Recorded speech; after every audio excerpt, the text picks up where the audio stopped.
Hello everyone, today I'll show you how to copy text from a PDF file to PowerPoint slides.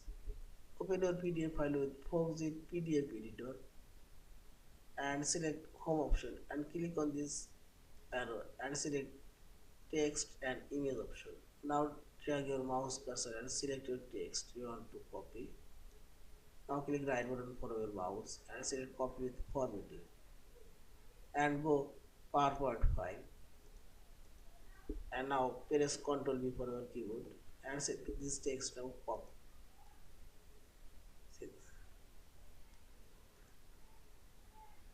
Also I'll copy this line, drag your mouse cursor and select copy, paste here and see this. In this we can copy and paste text from a PDF file to PowerPoint document. Yeah. Thank you for watching. Please subscribe, like, share and comments.